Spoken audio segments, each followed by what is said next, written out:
We have here the brand new 2025 Polygon Stratos and the S8X model, weighing at 18 pounds, 14 ounces, and in kilos, 8.57 kgs. That is with pedals on there. This is a size large. Stay tuned to after the video. We have a free buy sound test on those rear Novatech wheels right there. Hey, how's it going, everyone? GC Performance here, back with another video, and today I have for you guys one of the best deals I've seen in a very, very long time.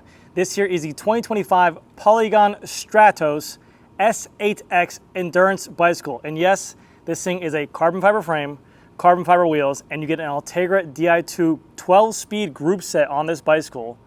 It's usually $3,000, which is already a deal, but they have it on sale right now when this video drops for $2,850. You guys can use my code GC5, I'll get you 5% off to go ahead and check this thing out.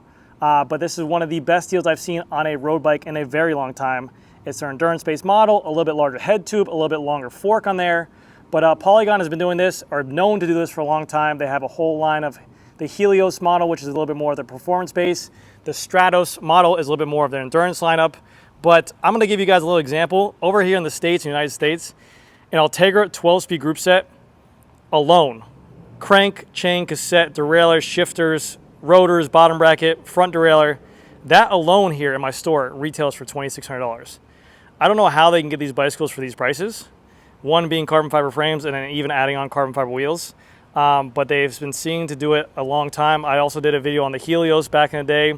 You can even see EJ rides. He even races on the Polygon Helios. They're really nice quality bicycles, but you get so much bang for your buck in terms of value, no matter what kind of bike you're looking for in terms of like a secondary bike or a new bike or entry-level bike. I mean, Polygon is a really, really hard bicycle to overlook in terms of what you get for your dollar for components and stuff like that. So I figured I'd show this bicycle off, and a lot of people always ask me, even when they come into my store, they go, why do you always do these videos of other bikes out there that you can't buy or you can't sell? Because Polygon is a direct-to-consumer bicycle. And that's my honest answer to that is I don't want to be biased. I mean, a lot of people might think I'm biased in terms of Specialized or whatever bicycles I might sell. But I like to believe that there is a free market out there, and I like to show off other good examples for consumers.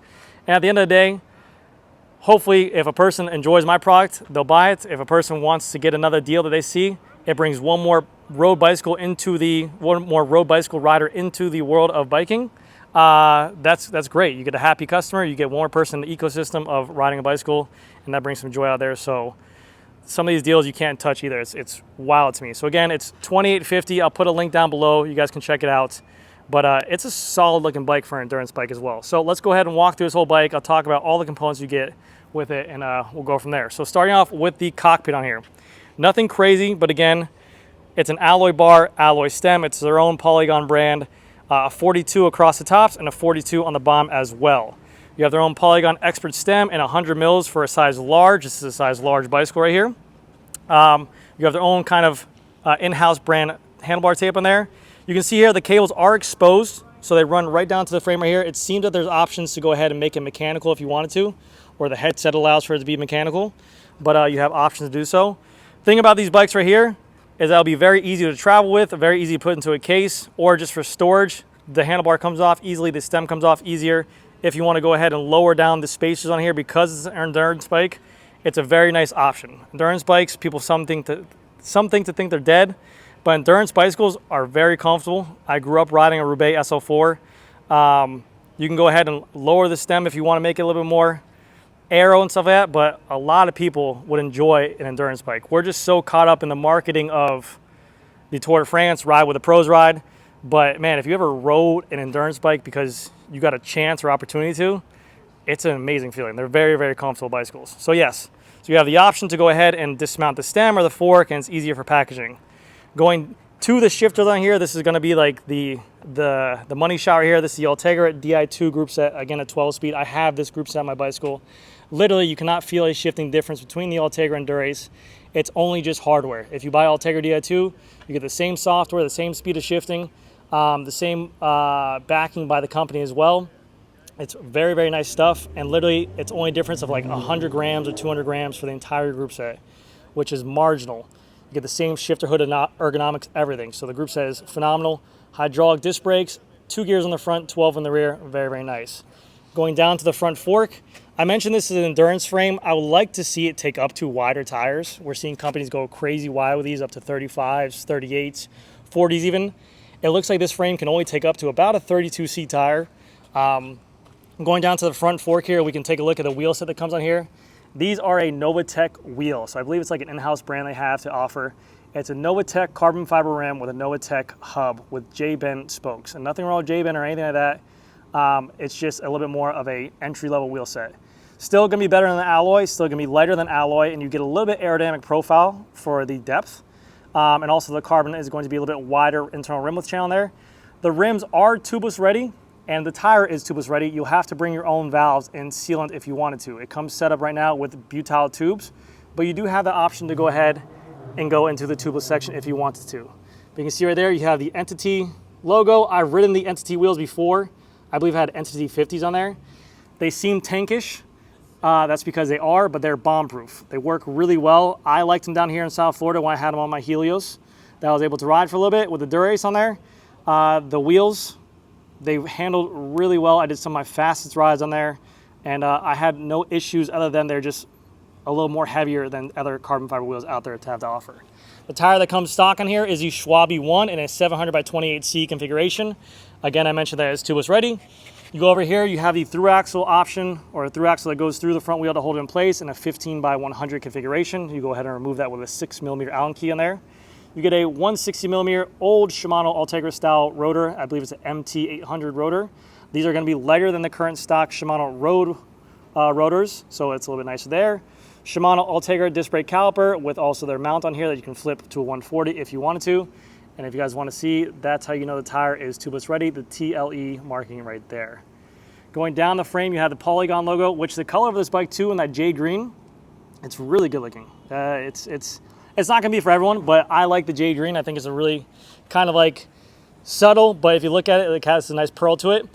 And the bicycle has some modern features to it too as well. You have the aero front fork, the beefier head tube with the a little bit more in the head tube area, the squared off aero lines for the down tube.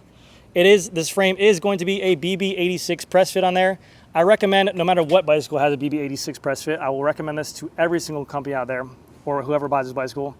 Upgrade the bottom bracket. I promise you, I know it seems like a lot of money, but it makes a world of difference. If the frame's misaligned, or just for the fact of, it just helps the crank go through smoother. If you get a solid one-piece bottom bracket, like a BB Infinite, a Ham Beanie, a Nova to Ride, a Wheels manufacturer, whoever you use, I don't mind. It just seems to operate much better. It stiffens up that area of the bottom bracket. It stiffens up the area where you put on power, and it holds the frame and the crank spindle more true, so less wear on there, which is always good. Going over to the other side of the bicycle, you can see here you have the lovely Stratos logo up top there. This is again the brand name. And you can see there a little bit of the color change. Looks very nice. Two places for water balls, here and here. This is a size large on here. It is UCI approved as well if you want to use this for races. For the crank on here, it's going to be the Ultegra crank in a 5236 configuration and a 172.5 crank arm for a size large. I do like that with the cranks because a lot of endurance bikes out there usually come with a compact setup, like a 5034. And if, especially over here in South Florida, people change this out right away. I know maybe a lot of other people might not like that if it's crazy hilly, but a 5236 and an 1134 gear range is a really good setup for down here, or wherever you're at. For a 34 in the back is great. Ultegra front derailleur, and the only thing that's not Ultegra spec on this bike is the chain. It's a KMC X12, I believe, chain on here. So just a little bit different in manufacturer quality there. And then for the rear, you have on here the Ultegra 1134 cassette along with the Ultegra rear derailleur. And this is going to be the brains of the operation. This is where you charge it at. This is where you pair it to your app. This is where you pair it with Bluetooth. This is where you can trim it. This is a lot of what you have to do with the group set inside there. And for the new 12-speed Ultegra, it is a semi-wireless system. You have a wire running for the rear derailleur, a wire running to the front derailleur, into the battery, and the shifters are wireless. For the rear wheel, it's exactly the same as the front. It is their Entity 38 depth wheel with an Entity hub, again a Novatec and Novatec rim and hub. J-bend spokes, and you guys will get a free body sound test, but let me give you guys a little preview right here. Yaw, yaw, yaw. Okay, that's enough yaws, but very nice. Exact same tire as the front as the rear. It's a Schwabel 1 and a 700 by 28. Schwabel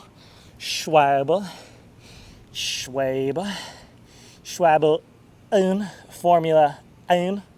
Okay, enough of that. I don't even know what I'm doing. Again, for the rear rotor, it's a 140, and you see it's a lot in Shimano configuration, a 160 in the front and a 140 in the rear. You can make this a 160 if you wanted to by adding the adapter to the rear. You have here the rear through axle bolt that goes all the way to the wheel to hold it in place. You have some beautiful looking lowered seat stays. Again, this is going to add the compliancy. When you see the drop seat stays are there. You have the S8X logo. This is the model name of the bike. This is the bike that comes with Ultegra DI2 on there, which is very, very nice. Looks like a different word. Looks like a little bit of a bad word. Okay, I don't even know. Sometimes I say things, I hate what I say. Another cool thing about this bike is I'm seeing more and more brands go with a circular seat post in 2024. It doesn't look right to me at first, but we see companies like Wright or Rite or Rite. We're seeing also other companies like WINSPACE with their SLC frame. And the idea behind this, you have the arrow in the front, the deeper foils or the deeper forks, the more squared off down tube, the bigger head tube. And the idea behind this is you have the skinnier seat stays here, the round seat post on here, and this is going to add compliancy to this aero bike. This is what's going to give it that comfort into the back end of the bicycle. So that way it's not as dense as like a piece of wood sticking out there like an aero seat post. With the rounded carbon fiber post, it should give it a little bit more flex, a little bit more bend, and allow for a little bit more compliancy. You have the seat binder that's going to be right underneath here, which is a 4mm Allen key. That's where you're going to be able to adjust your seat height. A very nice, clean, circular hole there. And this is their own Polygon branded 27.2 seat post in there. And the cool thing about that is that this is customizable. You can put this on whatever kind of carbon fiber seat post you want. 20 back, 15mm back, 0 offset, very lightweight, whatever you want to do, different colors, you have the option to. You can put on a Thompson or a Thompson with a silver seat post if you want to. And then last but not least, we have here a Flux 2 saddle, which I got to ride this saddle on the Helios. Nice wide cutout for blood flow, nice support, a lot of dense foam inside here for comfort or cushion. I like the seat. I think a lot of beginners will like the seat. I have pretty sensitive sit bones, I'm starting to find out. So I didn't mind the seat. I will say this, for 60 miles and up, when I was riding on this thing, a little bit more pressure in areas that I didn't want. So maybe I found myself, my soft tissue area making contact more, or maybe I had to move around the seat a little bit more. But in terms of actual wear and tear on my sit bones, it gave me a lot of comfort. So the short nose saddle, I think it's not a bad starter saddle to go out. But always with these kind of bikes, if you're getting into the sport, one of the best things you can always do is get a bike fit later on. This is a size large, that's my saddle height, so it's a pretty true to size large on here as well.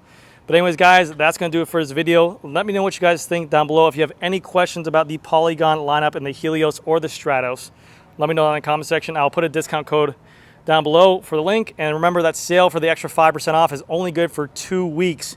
So if you guys are looking to go ahead and get that, take advantage of that discount, it's only for that 2 weeks. And after that, it's just going to be the normal sales prices they have to offer us.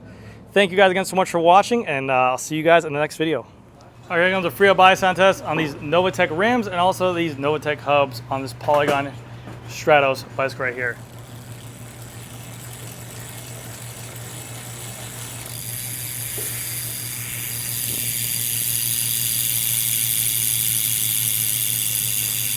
All right, that's gonna do it for this video. Thank you guys again so much for watching. I'll see you guys in the next one.